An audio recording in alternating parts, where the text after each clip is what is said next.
And happy Ultimate Hispanic Heritage Month. This is Tony Diaz. So happy to greet all of you. Thanks for joining us again.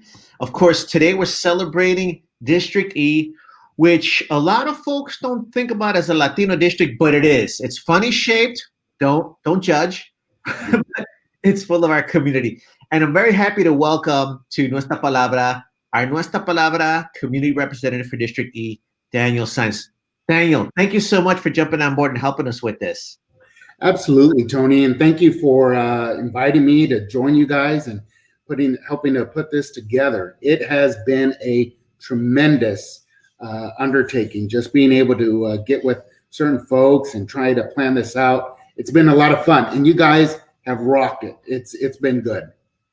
Well, I appreciate it too, because I think people have to understand that if we don't do it, if we're waiting for other sources, if we are waiting for other help, it's not gonna come. We have to take matters into our own hands.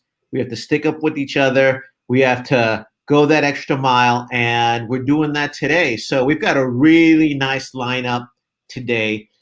Daniel, give folks an idea of who are the leaders in City Council District E and who's coming today for dinner to hang out with us. Yeah, no, thank you very much.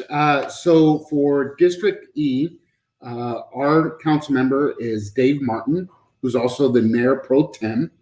We reached out to him in his office, and they've been extremely supportive in helping us spread the word and finding talent and other individuals to talk to here in District E. It's interesting because District E does extend from the Kingwood area of Houston down to Clear Lake. So there's this huge gap and stretch that it follows. So being able to get with community leaders and individuals throughout the district has been a lot of fun. Tonight, we have a special guest who will come online at around, I believe, 7, Judge Danilo Locayo, who is in the area and recently elected and is actually an old friend of mine from high school. So it's very nice to see individuals that I grew up with doing some amazing things. One of the other leaders in our community is Yvette Mayo, and she's got her Power on Heels nonprofit organization that helps empower Latinas. And she's a wonderful motivational speaker and really is able to convey the message of owning your own power, owning your own ideas, and really pushing forward and getting yourself out of that box and going the extra mile. Along with that, I'm so excited also to be able to introduce the recently elected, appointed president of the Kingwood Lone Star Community College, Mario Castillo, and seeing some of the things that he's going to be doing in our community, specifically here in District E. So those are some of the lineups. And last but not least, I'm also going to highlight one of our local artists. She's done well over the years, and I'm really excited to show her later this evening. And I'll keep that a surprise until we show her. Okay, and people better buy her art now. I'm telling you. It's an investment. And again, we're doing this because we want everyone to understand that every single Houston City Council district is a Latino district. When people think about Latino issues in Houston, typically there's 2 districts they focus on, District H and District I. We love them. They are the legacy Mexican-American neighborhoods. They have over 72% Latino population. But we cannot forget every other corner of Houston, including City Council E, which is really interesting shape. We're going to show a picture of it later, but it connects Kingwood to Clear Lake, and there's a line down right in the middle. But even that is 40% Latino. We're celebrating the first Latino president of Lone Star College. On top of it, I'm also going to bring out our friend Baldemar Rodriguez, who is El Mero Mero now for us at the LA Theater. He is in charge of community partnerships. He's the manager for community partnerships at the LA Theater. Say hi, and you get a little surprise for us at the end of the show, right? Near the end of the show. Hello, everybody. Saludos. Hey, soy Baldemar Rodriguez, and thank you, Tony and Daniel, for having me here today. Yes, we've been working on a lot of wonderful programming for National Hispanic Heritage Month. One of them is readings of Retablos, which is a book by a celebrated playwright Octavio Solis, and one of our very own. I'll be showcasing a retablo from start to finish later on this evening. I'm not going to tell you who because it's a surprise, and you're really going to enjoy it. So glad to be here. Fantastic. I also want to stress that it is really a big deal that Baldemar is now inside. He's infiltrated the Alley Theater because it's a hired position. It's an official position, which means the Alley Theater is investing in the community. On top of it, he brings some authentic, organic programming to the table, and we can all work together because now we've got the community from District E working with one of the major theater institutions in the hemisphere. So that's a great, important deal. Gracias, Baldemar. And right now, too, I want to introduce to the airways for us at-large city councilman, Councilman Mike Knox. Councilman, thank you so much for joining us tonight. I really appreciate it. How are you? Well, hey, I'm having a great time. I'm out at some friend's house in the backyard, enjoying the day, the good weather, and I just wanted to drop in and say hi to you guys, and keep up the good work.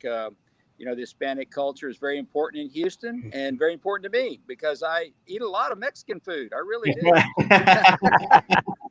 But I do enjoy all the other aspects of Hispanic culture as well, and it's just a pleasure to be able to participate in this program today. We really appreciate it because you were one of the first city council members to jump on board, which meant you wrote a letter of support. You met with us. We're brainstorming different ways to bring all our resources together. You've been telling folks about it. You've been spreading the word. So first of all, thank you so much for going there with us because we reinvented Hispanic Heritage Month and you came with. So first of all, thank you so much for diving in. You're welcome. Happy to do it. And you know what? This is all about the individual districts. Of course, I'm citywide. And as you pointed out in some of your literature already, the Latino culture is completely citywide, countywide, statewide. So it's absolutely appropriate that I'm here today. Appreciate that. Now, how long have you been city council representative? I'm in my 5th year. I'm in the beginning of my 2nd term. I've got 3 more years to go. Some people like that idea. Some people don't. But hey, that's politics in Texas. So. And the other thing that we're trying to do is basically get people more civically engaged, because one thing we found out is that even with our followers, sometimes they're not sure of which city council district they're in. And then other times they're not aware who the representative is. And kind of like you're saying, there's geographic districts and at-large districts. Do us a favor. Can you break down the fundamental difference between the geographical districts, like we said, City Council D, and then the at-large position? Right. So essentially, every person in Houston has 6 city council members. They have their district city council member who is responsible for a specific geographic area of Houston. And then they have 5 at-large council members that are that take on the whole city. We get elected citywide, just like the mayor. So what I like to refer to at-large council members is that we are mini mayors. So we cover the same territory that the mayor does. So if you have a problem reaching your district council member, you can start going down the list of at-large council members, and one or more of us will be glad to help you if that becomes necessary. But yeah, that's basically the difference. We don't have any greater or lesser responsibilities.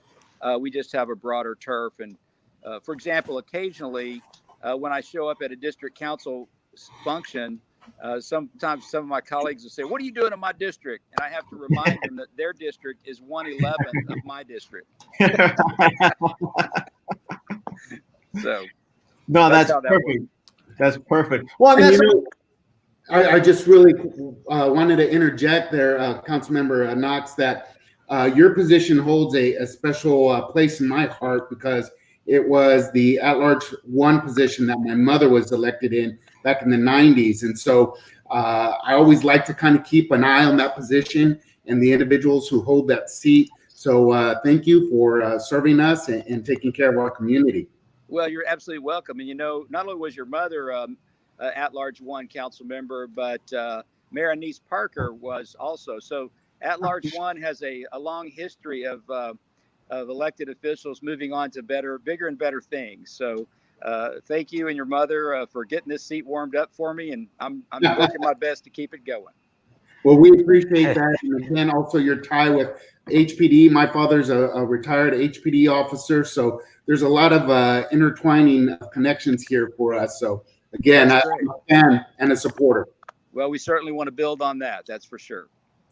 And Councilmember Knox, I want to go ahead and take this opportunity that the minute that we open up our doors here at the Alley Theater, I'd like to extend an invitation. I want to show you around the theater, in the stage, behind the stage, to show you all the amazing things that we have been doing at the Alley, and to support you being here with us in this program. It tells us that you're with the people. You're not just you're with the people of Houston, and you're embracing everything. You love Mexican food. You're gonna love all the programming we're doing. Spanish and Spanglish and English programming here. And again, this is a extended invitation for you to come whenever you have an opportunity after the doors are open, for you to come and meet our staff and meet the folks that are doing the creative programming during these times. Well, I look forward to that. That's all. I've always dreamed of being on stage myself. In fact, my wife and I met in high school. I was in a play. So, I guess I played an actor on TV once. I guess, but any event, I've always enjoyed the movies and the theater and all that sort of thing. I also like music. I play the guitar a little bit. So, a lot of people don't know that about me, that I have a cultural side as well. Everybody just thinks I'm, a hardcore Republican. But the fact of the matter is I'm a Houstonian first and a conservative second. So wonderful. Well, that's exciting. We got to put you on the spot, though, here. Okay, so if at any point during the evening you break out la guitarra, that's more than welcome. Or also, first you got to tell us what role you played, and if you want to do a soliloquy or monologue, that would be an exclusive to Nuestra Palabra. But what play was it, and what part were you? Well, I would love to do that, but I'm at a friend's house, so I don't have my guitars available, and I'm going to have to leave here in a little bit to go join them for dinner. But as far as the play goes, I played a policeman, and I can't remember a single line, so there you go. It was a comedy, I know that, and I got a lot of laughs because I really hammed it up, I'm sure that I overacted. And it got a lot of laughs. So that means that you're going to owe us a performance, and you'll have to do it in our stage. Absolutely. I'd love to do that. That'd be a lot of fun. And, yo conocerlo un poquito español. So, as estudiante, mi español en las calles de Ciudad de Houston, consecuentemente, mi español es muy mal y is improper for mixed communities. But that's how you get started. Así comienzas. So, muchísimas gracias. No, pero se mete con todo corazón. Aquí está celebrando las artes. That's all cool. And how about this? In closing, let's say this. It's awesome that we unite, because here's what's got to happen in Houston. In Houston, people can find the Tex-Mex food, but now they got to find the Tex-Mex art. We're happy to team up with you to make sure that's possible, because then everybody wins. Thank you so much, Councilman Knox. Well, thank you very much for inviting me. I'd love to stay longer, but I've got a steak waiting for me here in a minute that I'm going to go eat on. So thank y'all very much. I appreciate it. Provecho. Thank you so much. Gracias. Provecho. Thank you, Councilmember. Bye-bye. But you know what? Well, first of all, too many machos. We need there's just too many machos on this. And then secondly, that's so cool, because at the end of the day, we not only want our community to understand that every Houston City Council district is Latino, and don't get us wrong, we fully intend to support City Council H. We're going to have a great event there on the 10th of October with journalist Maria Hinojosa. You can hear the interview next Tuesday on Nuestra Palabra, Latino Writers Heaven to Say radio show on 90.1 FM. Awesome 1-hour interview on the air. We came up with a way for her to have a virtual reading in Houston. Like we brainstormed it like we just did with Councilman Knox, who just committed to doing a play. But we're just kind of making it organic. And on October 10th, part of the City Council H celebration here on Facebook Live, Maria Hinojosa at 2 p.m. is going to do a virtual reading. So she'll be joining us live like this, special reading for us. Want people to go to Brazos bookstore to get her book. Buy the book. That book has to sell. And the book is thrilling. We got to support her. But then you can have your book as she talks to us, and you can ask your questions in the comments. Even today, if you got any comments, if you want to do your poetry, please let us know in the box. And the other day would be that the whole thing would be to make sure that people know about the community culture. So if you wanna help us through the comments to be on the open mics, we can do that. Additionally, the organically growing, let's make sure that every city council person is known by the community and the community knows them, because a lot of times we just go to Councilman Gallegos or Councilwoman Cisneros, because they're the ones that we recognize or know, but we can go to the city council people as well. And then we need to have art in all those sections. Just like we're doing for E, we need to explore how we get art and culture in all those districts. I do want to throw it to Roxana. Roxana, ¿cómo estás? You've been putting so much work in all these events today. What have you thought of? Well, we had a great one yesterday for City Council A. We have one for City Council D coming up on Friday. And Saturday, we have a drive-in voter registration coming up on for City Council C. That'll be at 5 p.m. Facebook Live, but we'll also be in the neighborhood as well. Roxana, what do you think so far of how this is going? Hi, Tony. Hi, Baldemar. And hi, Daniel. Everything is going a little bit rough, but, that's okay. We're just getting started, right? We still have a bunch of more events coming up. So as we keep the ball going, it's going to be like a snowball effect, So, again, I encourage everybody to share it with your friends, your familia. Please, if you want to know more, please check out our website or our Facebook page at Nuestra Palabra and nuestrapalabra.org. Again, we want to remind everybody, hashtag every city council district is Latino in Houston. So please, it's hard work on my end, but you know what? It's perfectly fine. I'm more than happy to talk with whoever we reach through Facebook or through social media, and we want to make bigger things. So I'm excited. I'm having a lot of fun, actually. No, I appreciate it. And there's been a lot of glitches because it is new. We're reinventing Hispanic Heritage Month. We're reinventing the way that we celebrate Nuestra Palabra, because we're used to doing these wide, these big events with everybody in one room, 300-400 people. With Maria Hinojosa, we probably would have had 1,000 people. But of course, because of COVID-19, we can't do that. But we don't want to deprive folks of the community and culture. And Roxana's been helping us reinvent as we go along. So that's been the challenge throughout. But I tell you what, we want to get to some of the videos. So Daniel and Baldemar's helped us out because he's got a studio there at the Alley Theater.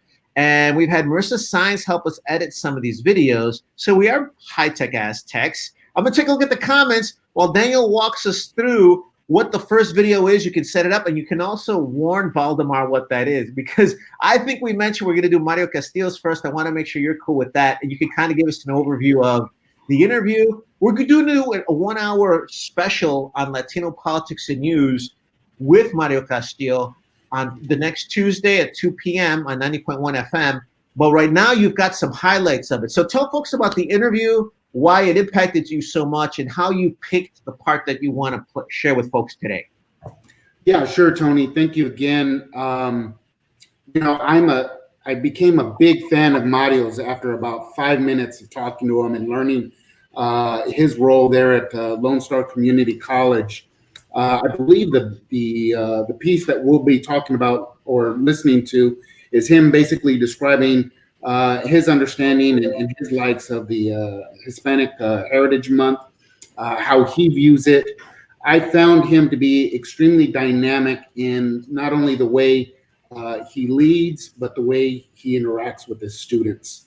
I highly encourage everybody to tune in on that Tuesday special for that 1 hour special, because there is so much that he's done, that he wants to do. And it's amazing because it's specific to the Lone Star Community College Kingwood campus, which actually has 3 different locations here in District E. So that is a major, major impact on our community, and especially the Latino community. I believe he shared with us that where we make up 39% of the constituents here in District E. His school is actually 41% Latino.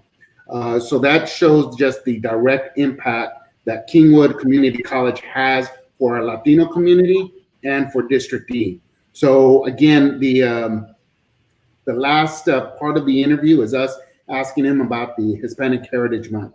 So I hope you guys are able to enjoy that. And Baldemar, if you want to bring it on up, we'll watch it.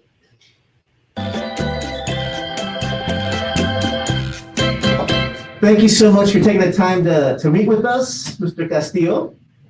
I want to congratulate you. We want to announce to our public that you are the interim president of Lone Star College Kingwood.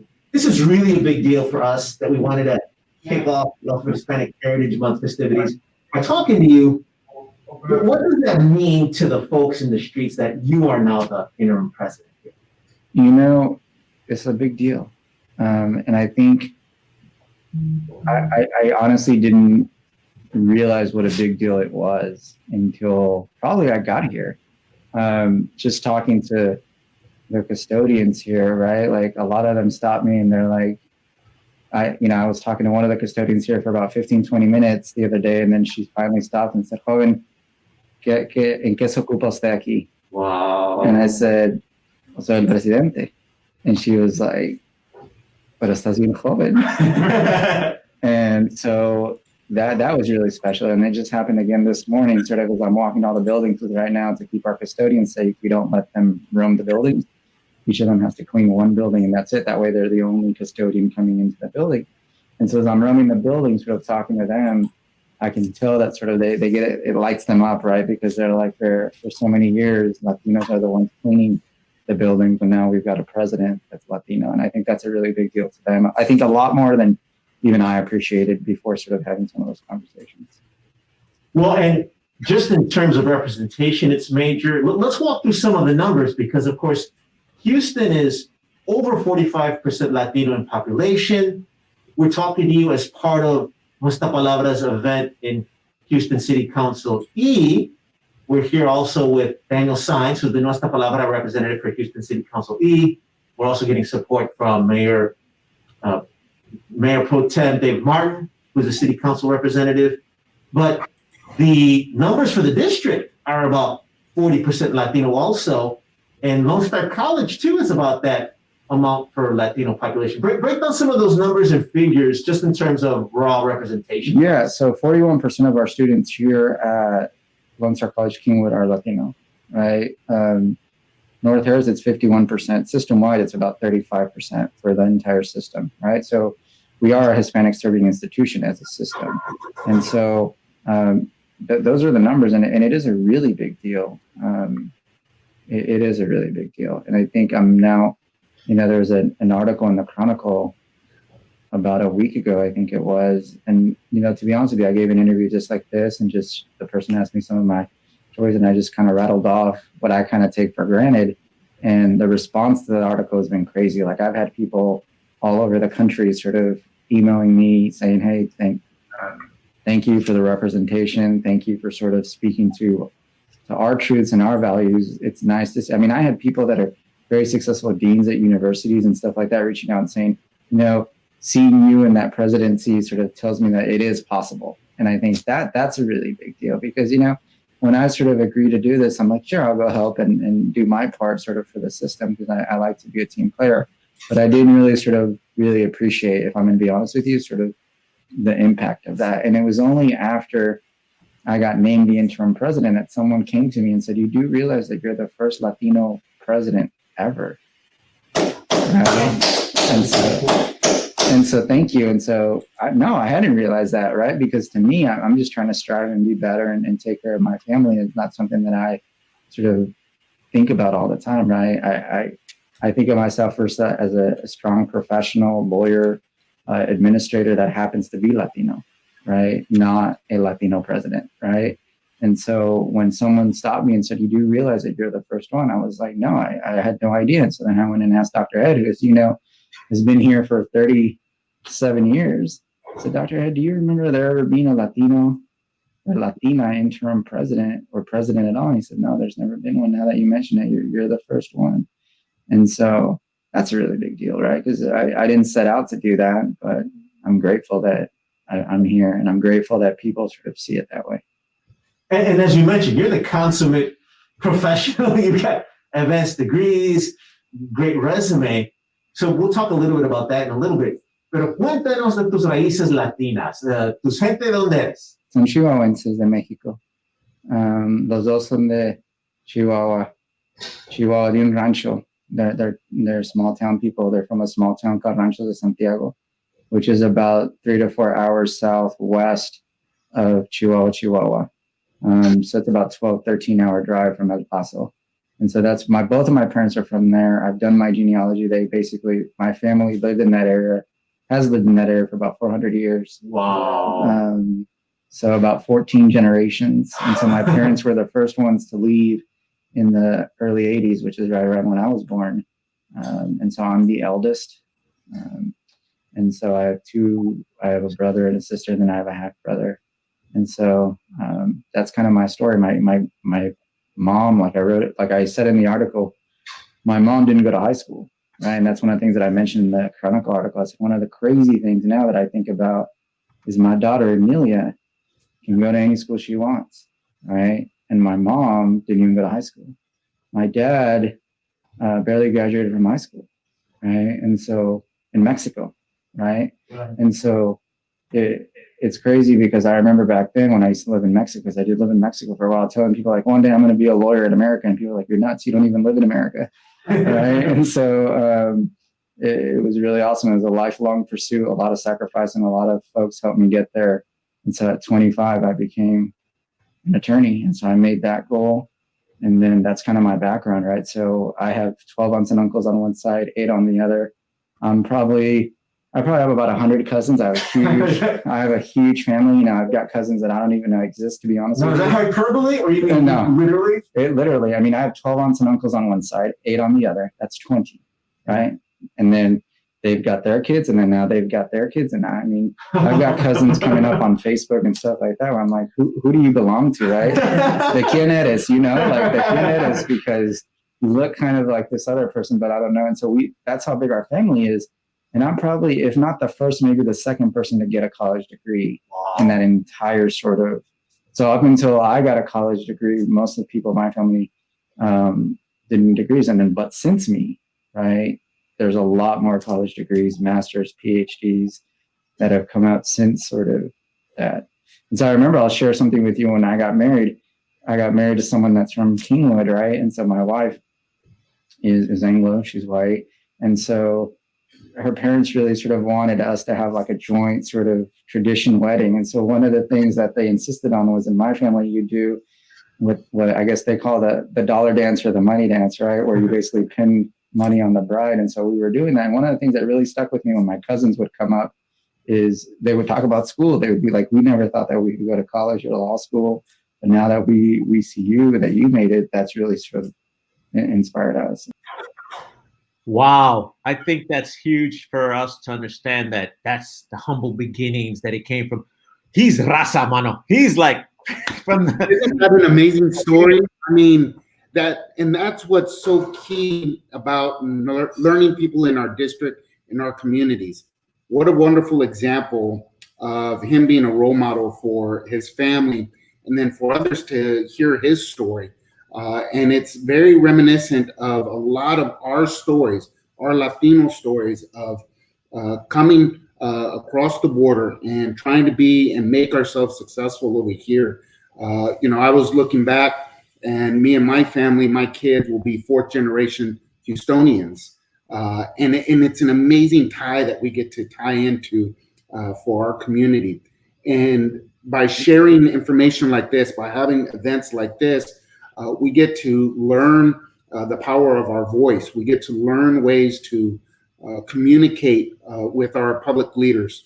Obviously we have council member and Mayor Pro Temp Dave Martin, but we just met at-large position Knox, who is an advocate for the entire city. So we can actually hit up a lot of these council members to say, hey, look, this is something going on in our neighborhood, in our community. We want you to know about it so that way we can get support. Learning that we need to find ways to promote our culture and our history and our art here in this district. This allows us to work with individuals like Mario Castillo from Lone Star Community College, like the Lake Houston Chamber, where these organizations are trying to better the communities. So this gives us a good opportunity to learn who they are, find out what they do, and how we can actually work with them to make our community better.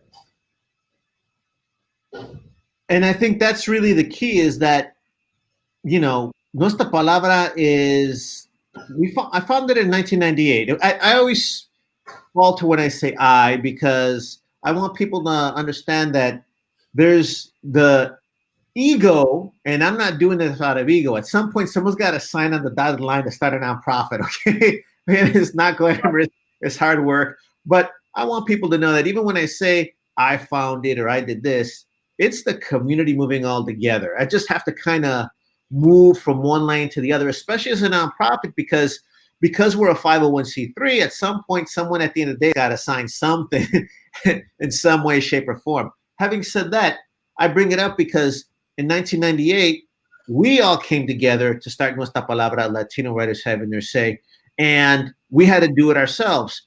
But we used to focus on different events. We started in the Party Hall of Chapultepec Restaurant, and then we moved on to Talento Bilingüe with the Houston Theater, and then we used to do these big book fairs at the George R. Brown Convention Center. But here's my point. We never would have thought of coming to District E. Right, exactly. And we'll show the map later to see how broad District E spans. We have some major institutions in District E. It really is quite significant in the impact that it has for the entire city. You have Lone Star Community College. You have the big hospitals there in Kingwood. The Port of Houston is part of District E. Then down into Clear Lake, where you have NASA. So these are major industries that sit right here in District E. So for our community, it's good to know that, because these are resources. These are job makers, right? These are organizations that are trying to educate us. They're organizations that are taking care of our healthcare. They're providing jobs, high-end jobs, engineering jobs. These are jobs that we can see as Latino communities to say, yeah, I can do that. I can go and get a degree there at Lone Star Community College, and I can use that to then launch me into a career where I have options in these great industries, such as NASA and the hospitals, the school districts. So many avenues for our community to go into, the trades that are out there. I know Lone Star provides certificates through welding and I believe electrical work. I may be wrong on that, but needless to say, these are ways to help elevate our gente. So that way they can go out, get these jobs, and then continue on their education for higher education or learn business management. So that way they can be their own success story. And then, like Mario Castillo said, show their family, show their cousins that they can elevate themselves and get themselves into a good job so they can grow themselves and their family. It's funny, he mentioned he's from a large family. I believe I have one family member in every single district in the city of Houston. So that's a fun thing to be able to say, you know what, I think you had Councilwoman Amy Peck, District A. I've got family in that district. So, it's really cool to be able to say, yeah, I've got family there. What are you doing to help our community? Or what can we do to help you in our community? That's fantastic. Additionally, maybe people didn't realize Lone Star College Kingwood was in District E. That's the city, and so many different opportunities to to get involved with education, and he's really rolling out the red carpet. Roxana, do me a favor, if in a little bit, if you can put on your screen to share it, the graphic you created for City Council E that shows it, because I think people really got to see it to understand what a special shape it is, because it is very different. And also, we're bringing up Baldemar so we can queue up our next tape. Thank you so much for helping show those tapes, because you're also helping us. You're not in the same room as we are. You're over at the Alley Theater. You're helping with some tech issues. Daniel, tell us about the next video. I think it's for Yvette, no? Yvette Mayo, wonderful. So Yvette Mayo is an amazing human being that I had the opportunity of meeting, I want to say maybe 3 or 4 years ago.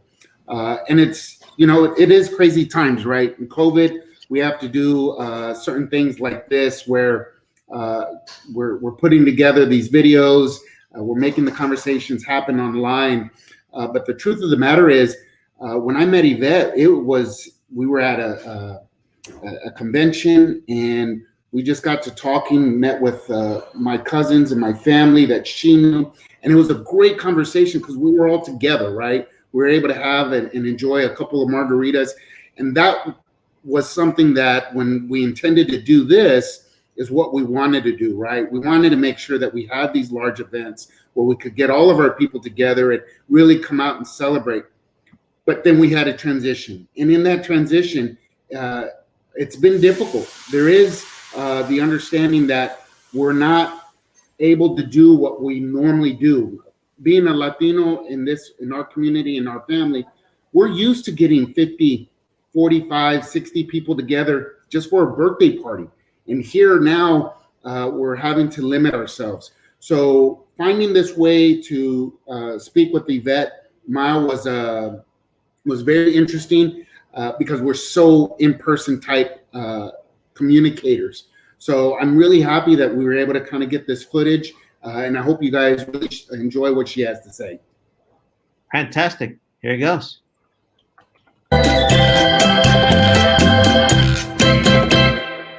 Hi and hello, everyone. My name is Daniel Saenz. I live here in District E, and I'm so excited to help present this Ultimate Hispanic Heritage Month, not only for my district, but for the city of Houston. Having been born and raised in the East End and moving out to District E about 11 years ago, I find it very significant to understand my community and understand what we can do to give back. So this is one way that we can do that, and that's having a wonderful conversation with Yvette Mayo and Nuestra Palabra's director, Tony Diaz. Tony, can you share a little bit more about the Ultimate Hispanic Heritage Month? Yes, thank you so much for being involved. We're so proud that you've agreed to be our Nuestra Palabra community representative for Houston City Council E. And I want to tell folks, because of leaders like yourself, we have a community representative in every single city council district. And the message is very simple but profound. Every Houston City Council district is a Latino district. Our art, culture, and history should be celebrated and evident in all those districts. We'll start now this Hispanic Heritage Month, so we're going to make it an ultimate event, but we want to see it throughout the year. On that note, we are going to have an event in every single city council district. City Council E is actually 40% Latino, which most people don't imagine. Additionally, every single corner of Houston is going to have a little different flavor, a little different view of all the different facets of what it means to be Latino. Really proud to join you on this. And of course, I want to remind folks, this is all run by Community Cultural Capital. We got 0 grants. All the funding is from our ingenuity, our talent, and our own gente. So you can continue to watch these on Facebook Live. So please like the Facebook page, and you can see the full schedule at nuestrapalabra.org. But thank you so much for jumping on board, Daniel. And we're happy to visit City Council E.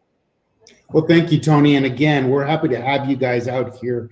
And one of the highlights that we want to be able to do is show the talent that is in and around our district. And with that talent comes our Yvette Mayo, who is the CEO of Yo Soy I Am LLC. She's a true advocate of power and empowering individuals. She's worked with Fortune 100s and 500 companies.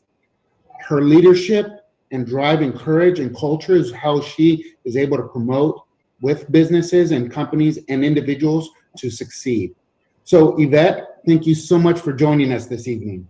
Oh, no, the honor and pleasure is all mine. Thank you both, Tony and Daniel, for having me here. It's exciting. This is an exciting time for our community. It is, and it's a changing one. There's a lot of different things that we're going through, and I know you find ways to communicate with those who come to you on how to be empowered and feel empowered. And I know these are trying times, but we often have to look at what inspires us and where we draw our inspirations. And for you, what are some of those examples? Who do you draw your inspiration from? Well, my first inspiration, like many of us, is casera. It's at home. And so I remember my grandmother, her name is Amparo Rodriguez, but we affectionately called her Popo, P-O-P-O. And she was a woman wise beyond her years. And I remember what she instilled in me as a little girl, to be limited thinking. She used to say to me, si tú quieres, hasta la luna, right? Hasta la luna. Anything, just think it could happen. And I remember she would ask, this question over and over again, every day or every other day. Nana, what are you going to be when you grow up? And I would say, I'm going to be a doctor, and I'm going to be this, and I'm going to be that. And she would say, you can do it. Si tú quieres, tú puedes. Hasta la luna. She used to always say that to me. And I always hear that voice in those trying times when something becomes difficult or challenging, is that if I believe it, that I can do it.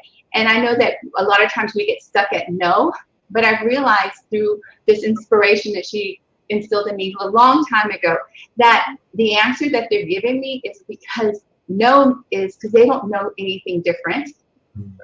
Number two, if it's family or friends or loved ones, they're telling you no because they want to protect you. They're scared that something would happen to you. And so I have learned to think beyond other people's no and let that limited thinking continue to drive me. So, and she's one of those people that I still, to this day, she's been gone 19 years, and I still get a little emotional thinking about just what she instilled in me.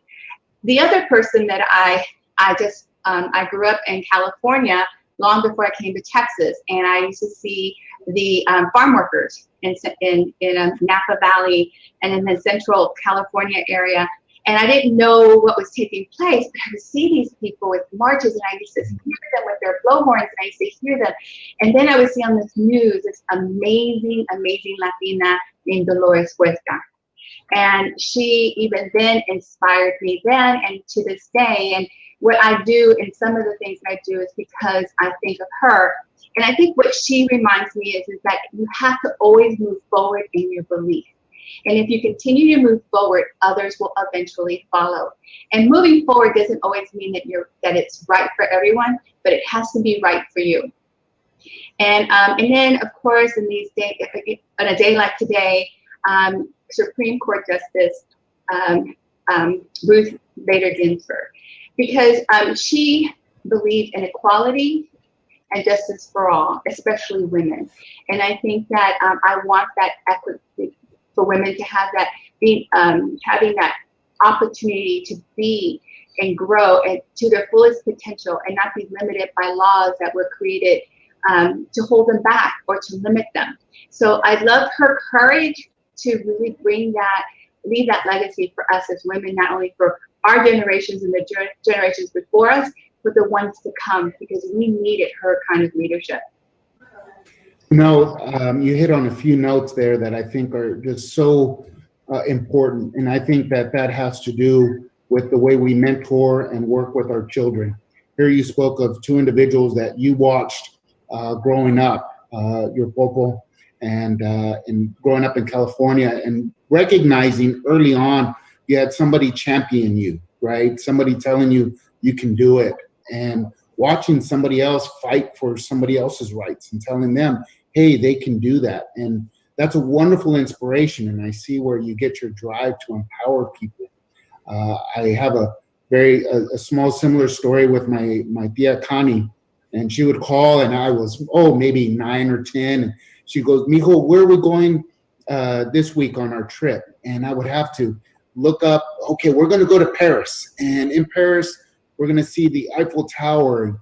It was such a unique way for her to engage with me, that idea of traveling the world. And it's always been something very dear to my heart, but I can really relate to the aspect of what it means to be inspired as a child, and then recognizing that inspiration in somebody like Ginsburg, who, when you recognize the true work that she did, the decisions that she made, and being able to truly appreciate that. So it's very unique. And each of these women have left a lasting legacy. You didn't know my popo, but she's left a legacy. And I think I was fortunate enough, even though we live stateside, that I got married and had 2 daughters, and they got to meet their popo. And she was just as an inspiration to them as she was to me. And in my family, she touched us all differently. So yeah, she didn't, you didn't see her name in the headlines and, across TV monitors, but she left a legacy. And I think that's what we have to remember. What do we want the next generations of Latinos to be? Do we want them to be leaders? And let's inspire them. Let's inspire them to be leaders. Don't just say, well, look, somebody else is doing it. Tell them, no, you can do it, mijo. Or no, you can do it, mija. Because honestly, I don't know about all of you, but there wasn't a lot of people, whether in the public sector, when we went to school, or at home, who would say, Tony, you're going to grow up to be a leader. You're going to inspire people. You're going to be bold, and you're going to transmit this message of boldness and Hispanic heritage throughout a community. And you would go, I can't see it, because that wasn't something that was always in front of you. And the same as you, Daniel, no one told me that I could own my own company. I don't own one company. I own 3 companies. No one told me that I couldn't start, that I should help at a nonprofit. No one told me I could create a nonprofit. No one told me that I could not write a book, or that I could. None of these ideas were instilled in me. And I think that may be instilled, that same conversation is happening in households all over Houston and around the country. What are we telling our children to aspire to? Mijo, get an education. You can get a good job. You can get a nice career. You can retire, and you can take care of your family, and then ike, right? Yeah. Right? Ike, right? And the same with women. No, with us, it's more like you get an education, you get a job, and then you get married, and you have 4 to have kids and a dog or a cat. You move to suburbia, and there's not a lot of conversation around that. So, in order for us to be different, we have to also speak differently to the next generation who are listening to this. The grandparents that need to tell these stories of past, but they also need to encourage these kids, these children, not to repeat those things, to build on that. And if the education is a key, or innovation is a key. We celebrate people who achieve great things. And we say, oh, good, but sometimes it's by chance. Yeah. It's not really planted. It's not really inspired. And I just want to share with you, as a high school student, I did really well. I did things in school that we won't go into, but good things in the community, student government, and I got a scholarship to go to a major university, and it was UC Berkeley. And I wanted to study political science, and then I wanted to go to law school. And I really had that inspiration, but those cultural mindsets that pull us back sometimes is that we don't see it. Is that, mijita, no, mija, las hijas no se van de la casa. Daughters don't leave home; they stay home until they're married, right? And I was obedient, and I was a dutiful daughter, and I honored my parents because that's what we do. But yet that became a cultural barrier that I had to overcome. And yes, my career and my trajectory went in a different direction, and I've achieved my levels of success. But at that time, I had to confront something. And it wasn't so much that my parents probably, they were just doing the right cultural thing, right? They were following traditions and mindsets, but out of love, they told me no. Out of love, they told me no. That's potent. I want to bring the crew back here to kind of talk about some of those aspects and let that sink in a little bit. Daniel, great interview with Yvette Mayo. And let me just preface it with we didn't know she lived in City Council E until we started talking about this. And I didn't know as much about her till your interview. Fantastic. Tell us, ¿qué te tocó el corazón there? You know what really resonated with me there, Tony, was just her story, where she came from, owning the 3 businesses, empowering other Latinas. It's that's what really touched me most. Growing up, you know, for a lot of people who may not know, my mother was Gracie Saenz, and she was a council member. But I always saw her and other Latina women doing some amazing things. Some of them were the first, right? The first to own their company in a particular industry, the first to win certain elected seats. And so I saw powerful Latinas, and I saw them give back. I saw them communicate with other Latinas, with other Latinos to help show them the way. Claro, they paved the way, but sometimes that path is scary and it's daunting. But I've seen a lot of these women, Cristina Morales, Sylvia Garcia, just to name a few, who are doing amazing things in their community and for our community as a whole. And a lot of times our communities, even though we are highlighting Latinos right now, our city of Houston and Harris County is extremely diverse. So to be able to hear Yvette's story and why she goes out there to make this impact is just an amazing way to show the legacy that she was talking about that her grandmother created, right? That grandmother inspired her granddaughter. And now her granddaughter is doing amazing things and is doing what her grandmother did for her, inspiring others. So to see her organization with Latinas Power on Heels is a wonderful organization. For those who are not familiar with it, please go out, find a way to support it, engage with it. They're doing some amazing things, not only in our district, but in the entire city of Houston. Fantastic. By the way, someone put in the comments that you should be an anchor man. No,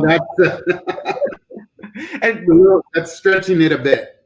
Quick side note, because we have the map here. And again, I'd like to really emphasize the fact that we basically changed our mindset. We said, we're going to go to the communities and find the Latino leaders there. And there's an abundance of it, which is great because now we saw Yvette in the context of District E. But let me ask you something too, as a leader, Daniel. Had you had to do this sort of multimedia work before, this interviewing? And even if you had, Nuestra Palabra and art groups don't work like corporations. So tell us a little bit about the new terrain you've had to dive into, which you've done with mucho cariño. Well, no, I've never done anything like this. So this is fairly new to me, but it's always been an interest of mine in being able to be part of that conversation. Sometimes it's just a matter of asking the question and then listening. And that's literally what I've enjoyed the most in doing this and getting out there and meeting these leaders and these organizations, because they want to share their information. And for me, I believe that our communities suffer because they don't know how to get this information. I believe this is a wonderful format, streaming online, but de verdad, a lot of our people aren't going to be able to see this because they don't have that technology. We're seeing our students suffer because of this. So we want to, at least I do, I want to get back to being able to have that Sunday fiesta where we can all get together and we can share information and ideas like these, so we can get these organizations in front of the people that they are specifically targeting, right? That's what's key, is they're trying. And so I love this format and I love this ability to share. So I ask everybody to continue to share these events that you guys have put together, because next year we're going to come back stronger and better. And because I know your ego defers to what our gente need and the support, I put a message from Yvette over your face. So, so forgive me. And we have Yvette's website, poweronheelsfund.org. And we're also going to be airing some of that interview on the radio shows Nuestra Palabra, Latino Writers Having Their Say, and Latino Politics and News. And I also want to post that Power on Heels Fund Incorporated is a 501c3 nonprofit organization focused on the advancement of Latinas, advocating for gender pay gap that impacts their professional and economic growth. That's real. By providing specialized programs, mentorships, and scholarships, we're able to assist these women to increase earning potential, accelerate career advancement, and cultivate future leaders. Power on Heels Fund Incorporated influenced the lives of women of all ages, industries, and background from now to 2025. Eso. And I love that. All those economic issues are vital. We do have Judge Locayo coming up in a little bit, and we have more videos from Baldemar coming up too. I do want to touch on one thing as we get towards that. We got about 4 minutes before 7 o'clock. Daniel, you mentioned that Facebook Live is not accessible to all our community, and you're right. That's why Nuestra Palabra organizes these live events. I also want to stress, we talked a lot about different delivery systems. So, for example, we were thinking about hybrid events. We were thinking about Zoom, and even with Zoom, what we figured out was that it takes a few too many clicks for some of our community to lean into the Zoom. So we went with this as well. And I will say this, once this pandemic is over, we will be hybrid. We'll have live events as well as remote, because the world's not going to go back to the way it was, but this is a cool new way to reach people. But you're exactly right. We have to come up with ways to make sure everybody's involved. And Now, Tony, if you look, you have the district map up, so you can see the highlighted areas of District E. We have essentially 1 month that we get to do this for the Hispanic Heritage Month. But this is where we get to celebrate year-round, because look how big our city is. And for me in my district, I am almost 40 miles separated from one of the other ends of my district, right? So for me, this is what motivates me to bring my district together, right? How do I work with organizations like Lone Star? How do I get to know people at NASA and there's a wonderful museum down there. I think Aeronautics, right. Which is a wonderful museum. I had no clue that it even existed. And I recently found out about the organization. I was able to attend a luncheon there. They have amazing programs for not only the community coming out there, but for the students in the surrounding schools. So again, it's finding ways to share what's in our community to those who either need it or can really enjoy it and really have a lot of fun with it. But you're right. I mean, again, we're trying to point out how art, culture, civic engagement has been complicated just by the geography. We are in every neighborhood. It's not as if you can just go and catch us in one area. But look at the picture of your district. So you've got to the north and the right. Yeah. It's connected to the south and the right. And it's Kingwood and Clear Lake. It's a drive out there. So when we went to Kingwood College, it was a bit of a drive, Mano. You're almost in Porter when you're driving out there. And again, it just shows the vastness of our communities and why it is important to find leaders in these organizations to get out to the community. And they want to find ways to engage with the community because they're trying to serve. That was one of my favorite things with Mario Castillo, was finding that drive for him to reach out to the community. So Tony, go for it. No, fantastic. And having said that, we do now want to introduce our next guest. I'm going to let you introduce him, and I'll just kind of give a preface for it. But this is key as well because, again, I really want to thank you, Daniel, for getting involved as the Nuestra Palabra City Council representative for community representative for City Council District E, because I myself did not imagine the district this way. And we have to keep working together. But once we put the call out, it started becoming clearer. Okay, well, cool. We got to, here's someone else. Here's someone else. And the next guest you have, I met him when he was running. And it's really exciting that now he is a judge in that area. Thank you. The community, and he's real. He's down with the community. He's down with the community. But hey, I don't want to steal your thunder, Daniel, because you brought him to the show. It's your show now. I'm gonna step aside, and then Man, Tony, I really don't know much else I could have added to that introduction, except that, Judge, you're a good friend of mine. We go back all the way to high school. 14 years old. Can you believe It's been that? a long time. It goes so quick, man. How'd you fall into this? How'd you go, okay, I'm gonna be a judge? Well, it started off early in my career when after law school, I did some civil work, and then I wanted to be a prosecutor. I wanted to serve the community, so I served as an assistant district attorney for about 7 years. And something changed inside of me, and I wanted to represent indigent people, people with no funds. I'm a Spanish speaker. I'm Nicaragüense. So I went to the public defender's office, and I primarily represented Spanish-speaking defendants. We call them clients. And in that time period, when it was time for election, a lot of my colleagues were asking me, why don't you run? Because I have experience on both sides, a lot of experience. And my wife also and my family were supporting me. So I decided I will do that to serve the community. And that's how I started. Man. So now this court district 182? The 182nd, it's all of Harris County, from where you live to all the way to the south and the east and the west and the north. So it's the whole county.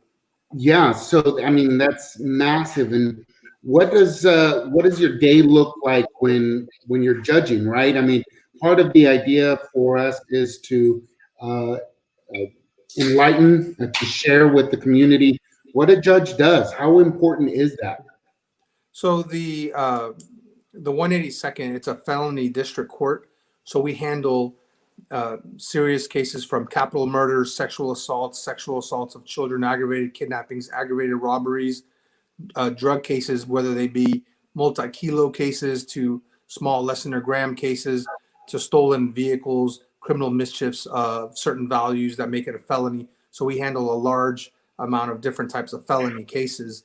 But typically what I do is, well, it's changed a lot since COVID, but before I would have a docket, and I go to work and I go to court and I hear certain cases a day, typically from 50 to 60 cases, to see what the status is of those cases. And I go to trial. I would go to trial. I try to go at least once a week on a very serious case and let the jury decide whether the state has met their burden of proof or not.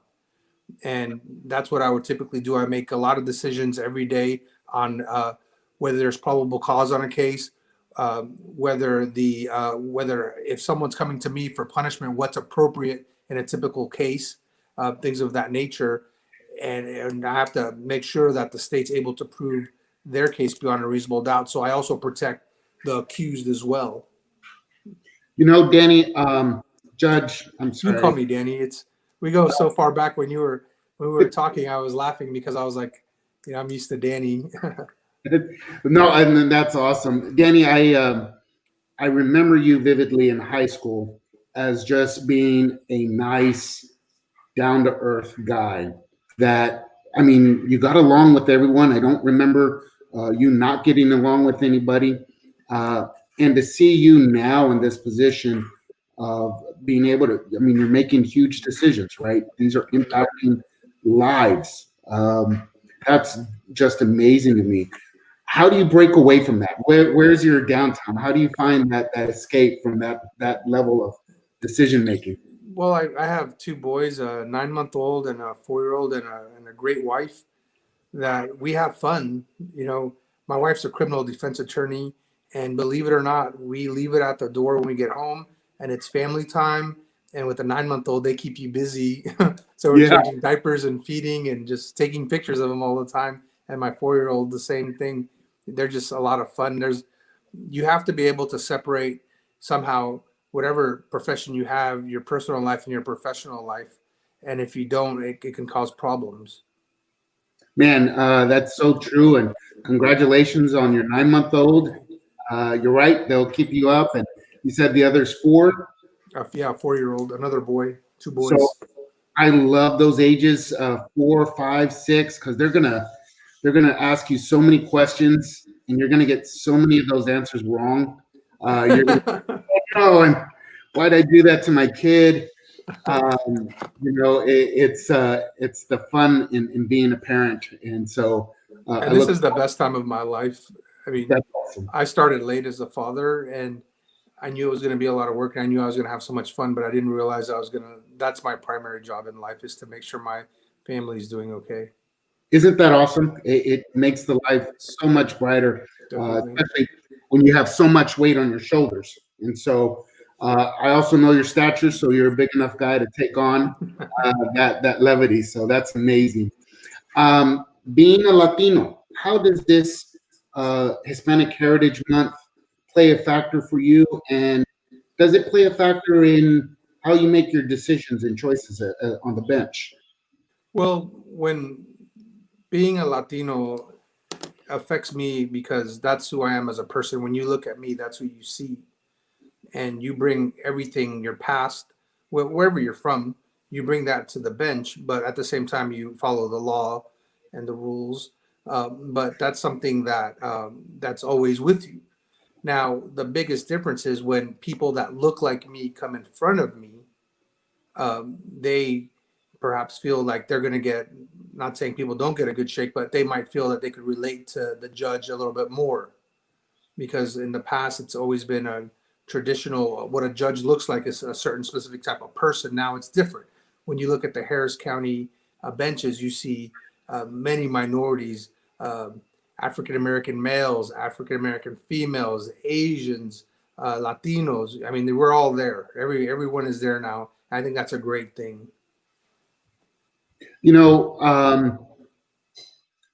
That is such a dramatic impact, especially now. I know I saw that in your election. There was a huge shift in the judges that were appointed from minority backgrounds. And I believe that was very impactful.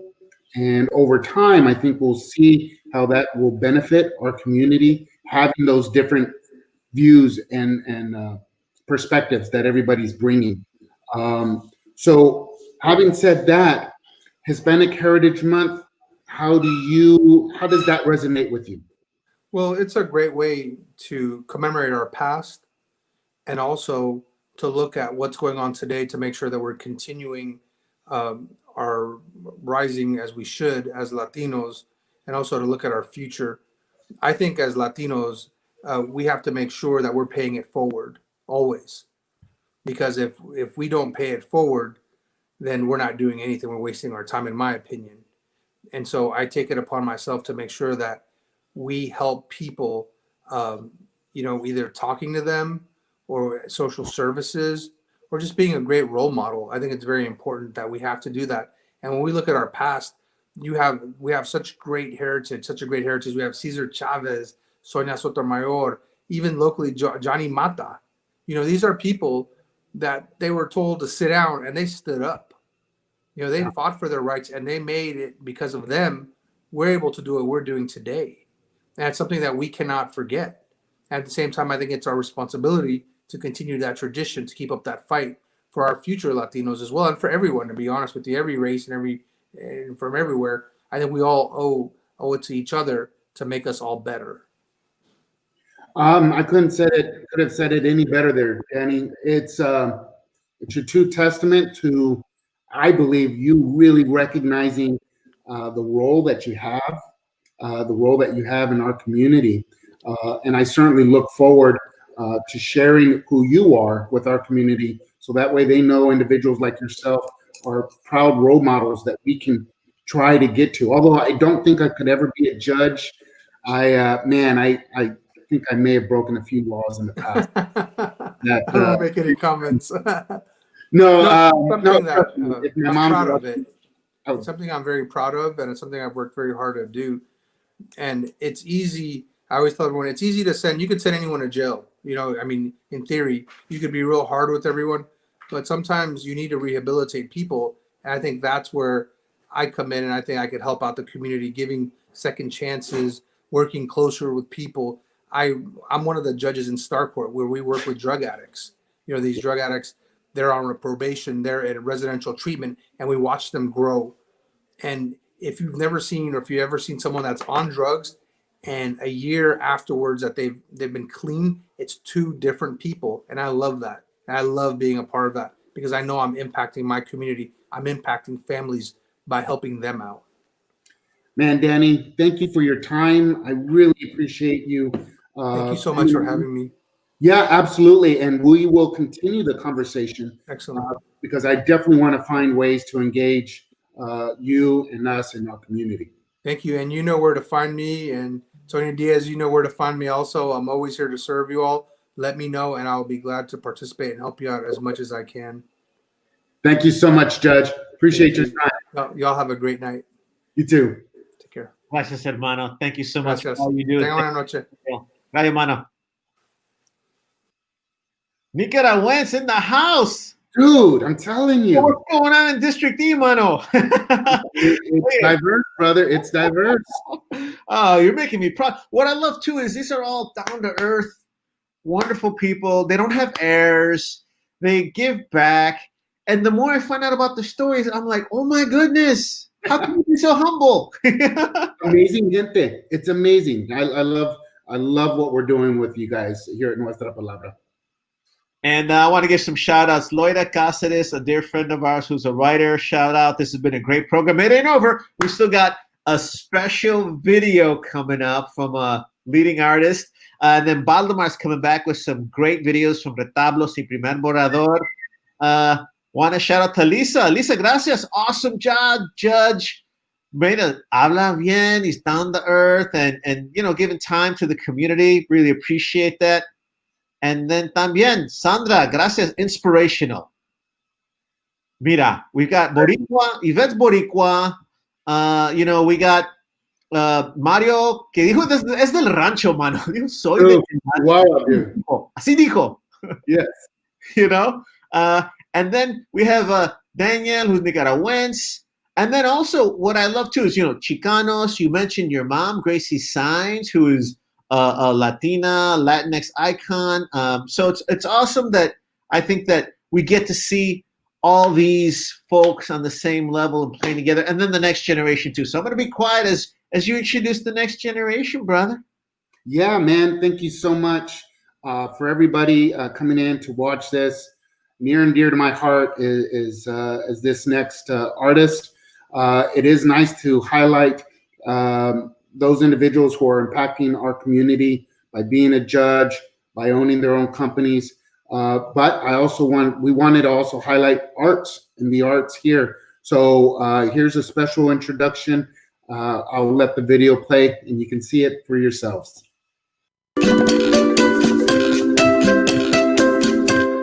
Thank you again for coming in to another interview that we're doing for the Ultimate Hispanic Heritage Month.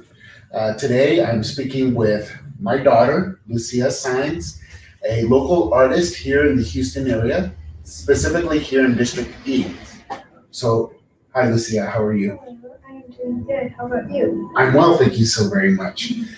I'm excited to really kind of talk to you about your artwork and kind of see where maybe you draw some of your inspiration. I know we have 4 pieces here. Can you share maybe with one of them what your inspiration was behind it? Well, for this one, I really liked the colors, and it was for my art class in 5th grade.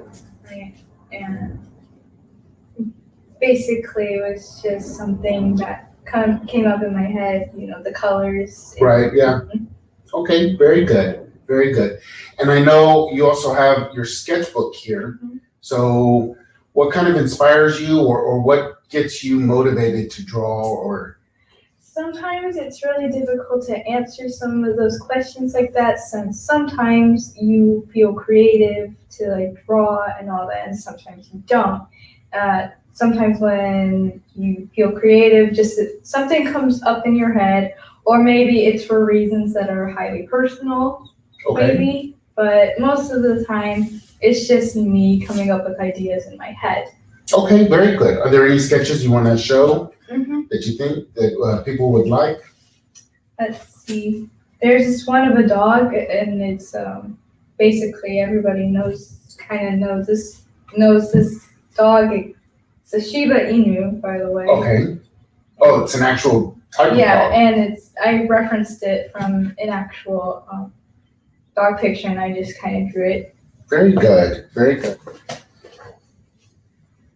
That one is my bird Cloud, and I just wanted to see what would happen if I drew like my bird and all that. I wanted to see how like close I could get it to looking more realistic. Okay, very good. So real life Mhm. type sketching. And this is one of my favorites I've seen you put together.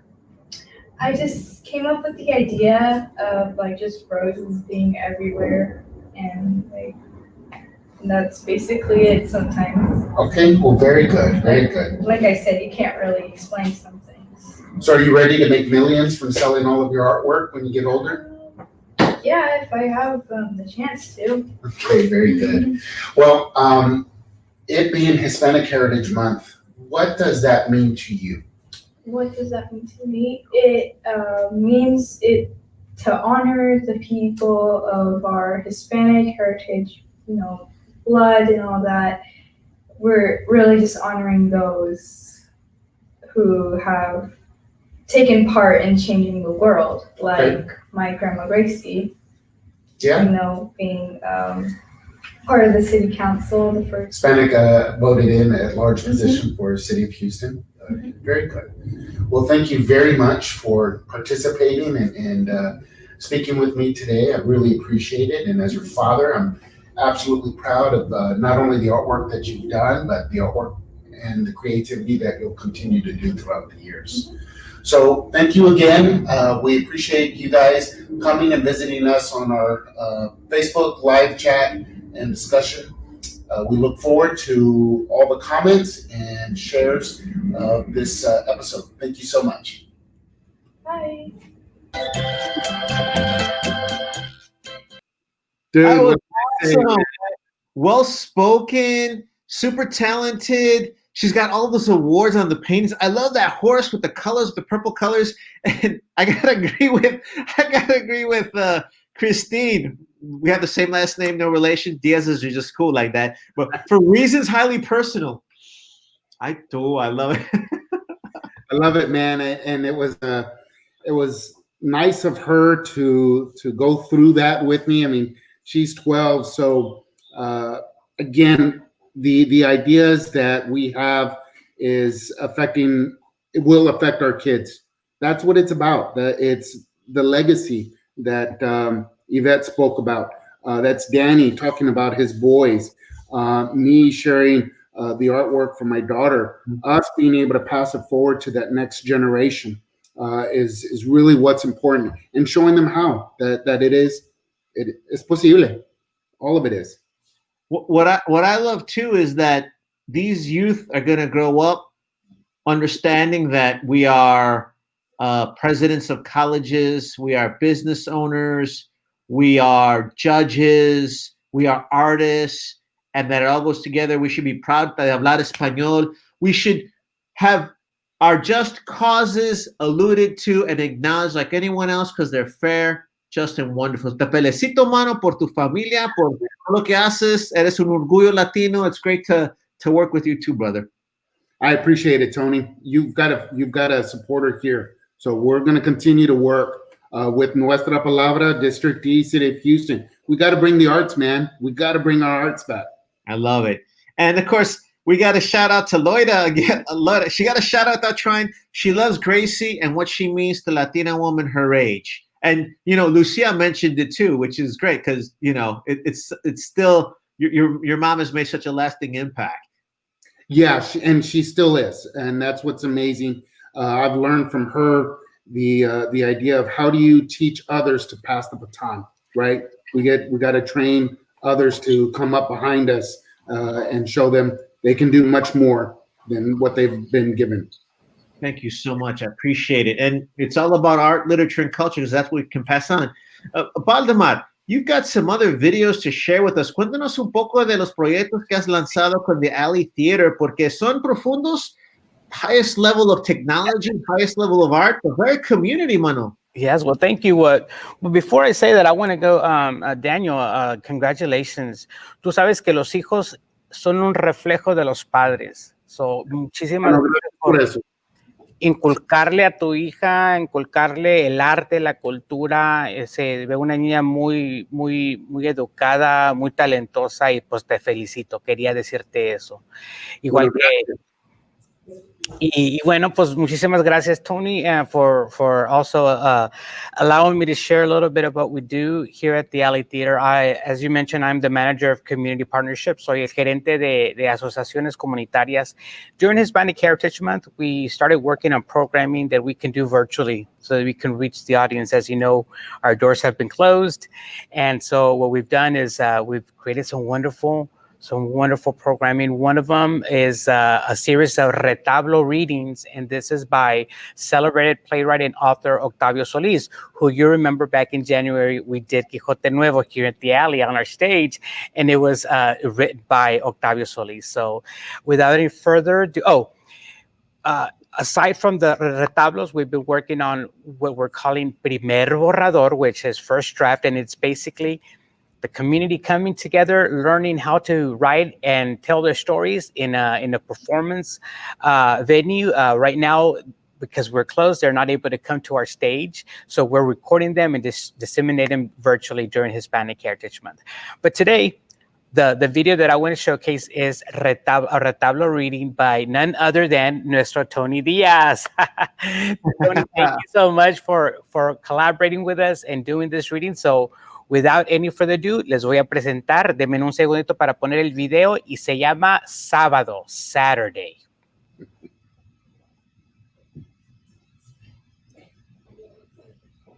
So we're about to wrap it up. This should be good.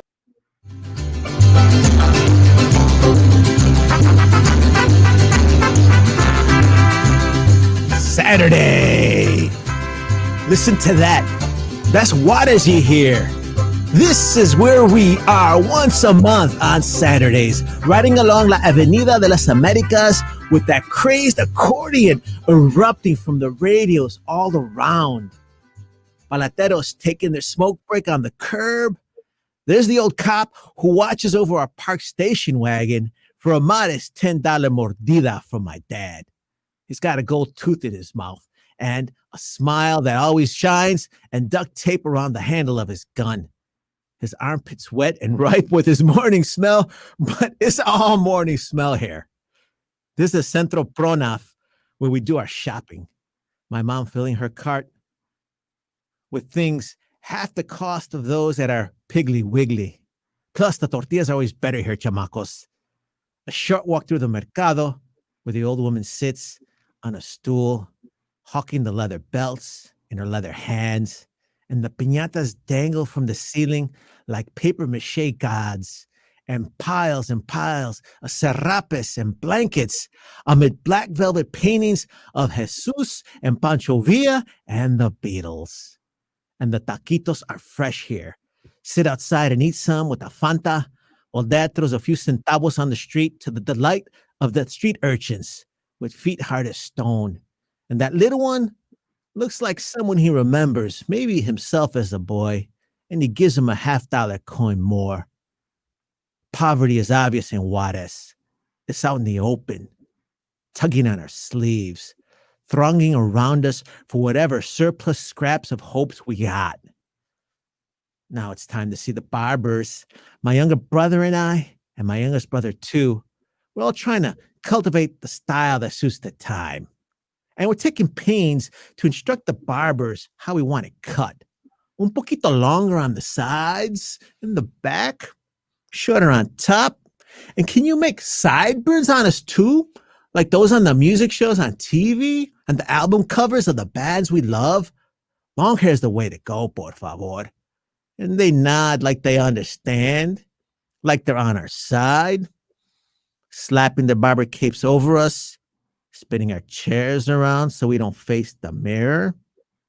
And then it's all a chaos of clippers and trimmers and shears, our chins pushed into our sternums. So all we see is our tufts wafting to the floor in clumps. We're sobbing like fools when we finally see our scrawny, bald heads in the pinche mirror. My father looking up from his Meming Penguin comic book to find us wailing while those perfidious barbers sweep the frazzled ends of our yearning into a fuzzy little mound from the trash bin. That pays them for their trouble and appeases us with some Mexican Coke. But it's scant comfort. We're so disgusted at how foresighted we look. Plus that one with the pompadour left nicks on my neck and even nipped my ear. But Dad salutes us because we look like Fort Bliss soldiers, making us bawl even more. The world is over as far as we're concerned. That's when Mom takes over.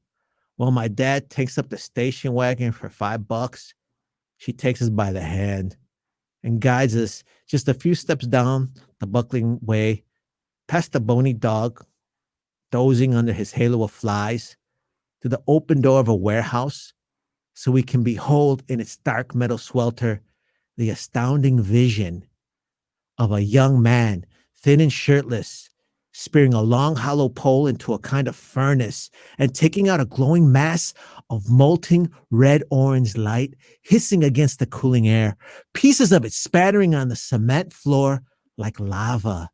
Then he performs his magic.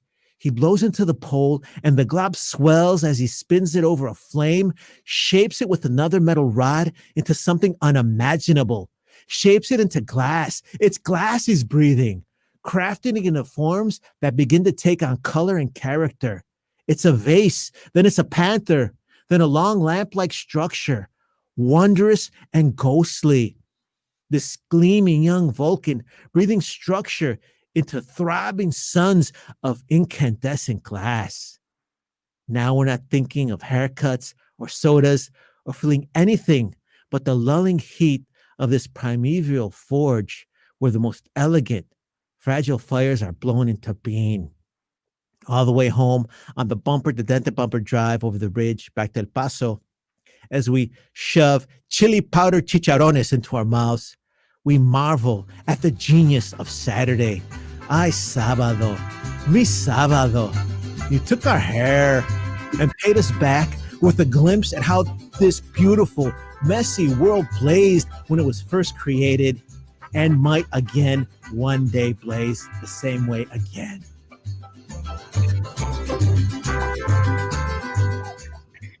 I appreciate Baldemar putting the words so people can see that I either pronounce them wrong or miss some.